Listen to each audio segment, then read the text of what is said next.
అన్న నమస్తే. నమస్తే. ఎట్లుంది రాజకీయం చెవెళ్ళలో? అంతా బాగానే ఉందన్న. ఎవరు గెలిచే అవకాశం ఉంది ఎంపీగా? కాసాని జ్ఞానేశ్వర్. ఎందుకు కాసాని జ్ఞానేశ్వర్ కోట వేయాలంటే ఎందుకు వేయాలి? అంటే వీళ్ళు రంజిత్ రెడ్డి గిట్ట మార్చిరు కదా, వాళ్ళు వేరే దాంట్లోకి పోయారు కదా. ఆయనకు తెచ్చిందే కేసీఆర్. అవును. ఆయన మళ్ళా టీఆర్ఎస్లోకి వెళ్ళి కాంగ్రెస్లోకి పోయిండు. ఎందుకు మారిండంటావు? అంటే మన ప్రజల గురించే సొంత లాభం గురించే? ప్రజల గురించి ఏముండదు అన్న, ప్రజల గురించి ఏంది, ఆయన సొంత లాభాలు కూడా ఆయనకు బిజినెస్లు ఉన్నాయి కాబట్టి మారిండు ఆయన. ఇంకేముందంట. అంటే ఇప్పుడు కాసాని జ్ఞానేశ్వర్కి ఎంత మెజారిటీ వస్తుంది?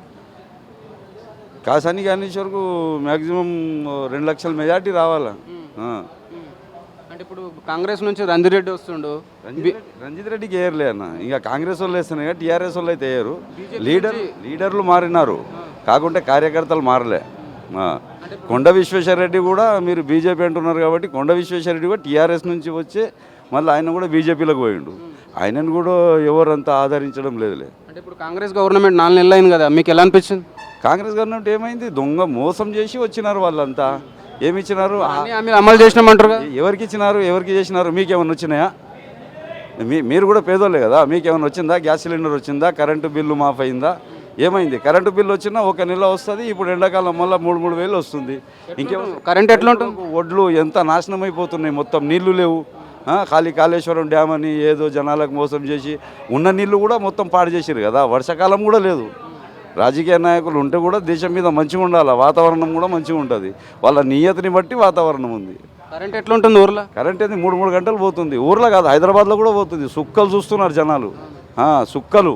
24 గంటలు కరెంట్ ఉండేది అట్లాంటివి పోయి మా పూడూరులో మా దోసు తోట ఉంది, 3 సార్లు కాలిపోయింది. 3 రోజుల్లో మోటార్ 3 సార్లు కాలిపోయింది. అంటే కరెంట్ వల్లనే కదా, అంతే కదా. వీళ్ళు ఇచ్చింది ఏంది? ఇంకోటి 24,000 పింఛన్ అన్నారు, ఎక్కడ పోయినాయి? అది కేసీఆర్ ఇస్తున్నారు కదా. కేసీఆర్ కిట్టు లేదు, పింఛన్ లేదు, రుణమాఫీ లేదు, రైతు బంధు లేదు, షాదీ ముబారక్ లేదు. వీళ్ళు వచ్చిన తర్వాత పెండ్లీలు బంద్ అయిపోయినాయా? ఎవరికి షాదీ ముబారక్ ఒక్కరికన్నా రావాలి కదా. ఆ పాతయే వచ్చినాయి కానీ వీళ్ళు వచ్చినాక 4 నెలల సంది పెండ్లీలు ఎవరు చేయలేదా? ఒక్కటన్నా రావాలి కదా.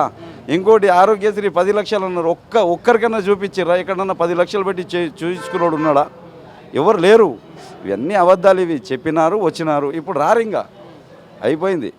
ఫైనల్గా అయితే కాసాని జ్ఞానేశ్వర్ భాజీ మేరతో గెలుస్తారు. Gnaneshwar compulsory cash. అన్న నమస్తే. నమస్తే అన్న. అన్న చెవెళ్ళలో ఎట్లుంది రాజకీయం, పార్లమెంట్ ఎలక్షన్స్?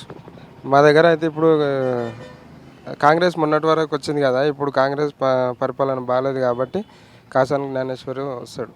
ఓకే, ఎందుకు కాసాని జ్ఞానేశ్వర్ కోట వేయాలంటే ఎందుకు వేయాలి? అంటే ఇప్పుడు ఉన్న ప్రభుత్వం, ఇప్పుడు కొండ విశ్వేశ్వరరెడ్డి ఉన్నగా ఈ రోజు ఉన్న మనిషిని రేపు గుర్తుపట్టాడు. ఆయన ఇంతకుముందు చేసింది కాబట్టి ఆయన పద్ధతి అంతా ఏం బాగాలేదు కాబట్టి మేము ఈసారి కాసాని జ్ఞానేశ్వర్కి ఇద్దామని అనుకుంటున్నాం. ఓకే, ఆ ప్రజలకు అందుబాటులో ఉంటాడా కాసాని జ్ఞానేశ్వర్? అంటే ఇంతకుముందు ఆయన చేసిన పనులను బట్టి ఆయన పదవి లేకుండా ఇంతకుముందు వేరే పదవులు ఉన్నప్పుడు అందరికి హెల్ప్ చేసింది కాబట్టి ఇప్పుడు ఇట్లా ఉంటాడేమో అన్న ఆలోచనతో ఒకవేళ గెలిస్తే ఎంత మెజారిటీ వస్తుంది కాసాని జ్ఞానేశ్వర్కి? వస్తుండొచ్చు ఒక 70,000 వరకు. అంటే ఇప్పుడు ఈ 4 నెలల కాంగ్రెస్ ప్రభుత్వం గురించి ఏం చెప్తారు మీరు? ఇప్పుడున్న వరకు అయితే మాకు అదే మాకు సంబంధించిన విషయం వరకు అయితే మాకు ఇన్ని రోజులు కటింగ్ షాప్లకు కానీ దేనికి కానీ ఫ్రీ కరెంట్ ఉండే. ఇప్పుడు వచ్చిన కాంగ్రెస్ వచ్చినాక అది తీసేసిరు. ఇంకా కొన్ని కాంగ్రెస్ ప్రభుత్వం వచ్చినాక అంతకుముందు గ్యాస్కి ఏదైనా సరే ఇంటికి వచ్చేసిపోతుండే. ఒక 2-3 నెలలు అయితే గ్యాస్కి ఒకటి ఇబ్బంది అయింది. అందుకు మేము దీనికి వేసాం. కాంగ్రెస్ ప్రభుత్వం నుంచి ఏమైనా సంక్షేమ పథకాలు అందినాయా మీకు? ఇప్పటి వరకు అయితే ఏమందులు. అంటే ఇప్పుడు మీకు పొలం ఉంటుందా? మాకు లేదని. కరెంట్ ఎట్లుంటుంది ఊర్లో?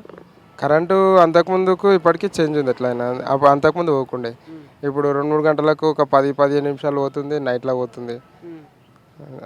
కరెంట్ అయితే బాగానే పోతుంది. ఫైనల్గా అయితే చెవెళ్ళ నుంచి భారీ మెజార్టీతో కాసాని జ్ఞానేశ్వరరావు గారిని గెలిపించుకోవాలనుకుంటున్నారు.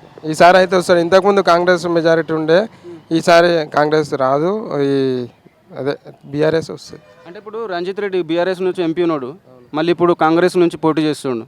ఏమన్నా అభివృద్ధి చేసిండు ఇంతకుముందు అంటే చేసిండు, ఇక్కడ గ్రౌండ్ అవి చేసిండు. కానీ ఇప్పుడు ఈ పనులు చేసిండు. మళ్ళీ ఇంట్లో గెలిచిండు అనుకో, మళ్ళీ నెక్స్ట్ మళ్ళీ వేరే ప్రభుత్వం వస్తే మళ్ళీ దాంట్లోకి పోతాడు.